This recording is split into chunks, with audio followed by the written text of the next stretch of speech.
we go back to how I can speak so good like other people. We'll going back to Shmulik Ben Shabbat. Here I go. Cut. Stop. Action. מרים, יעקב, תוריד בבקשה זבל למטה. יעקב, אני לא רוצה להוריד את הזבל, אני רוצה להישאר בבית לראות טלוויזיה.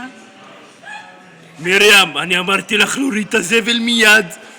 אבל יעקב, אני רוצה לראות טלנובלה. מרים, אני סופר עד 3, מורידה זבל מיד. אוקיי, יעקב, אני אוריד את הזבל. איפה הזבל? איך להביא אותו? מרים, איפשהו תמיד, בחדר כביסה.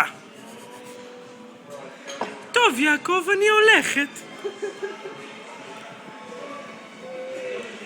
יעקב! יעקב! אני לא מוצא את הפח אשפה.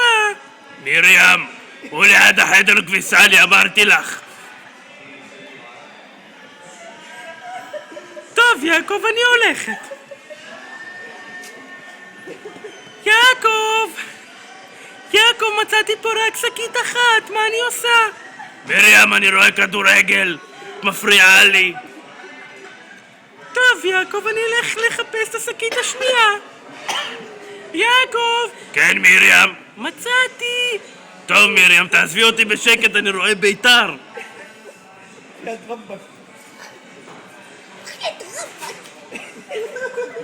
יאללה, מרים, תרדי כפרה, הזבל מעלה ריח. מסריח לי פה עם הביתר ירושלים, מסריח, תורידי את הזבל מהר. זרקתי את הדג סלומון מאתמול בלילה, מערב שישי בערב. אני חייב להוריד את הדג סלומון, משגע אותי, תריח. טוב, יעקב, אני הולכת.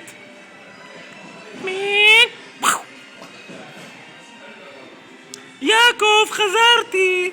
הפח היה מלא, אז החזרתי את השקיות. בחיית מרים, יש פה ריח של דג סלומון, שימי אצל השכנה ברוריה. תודה.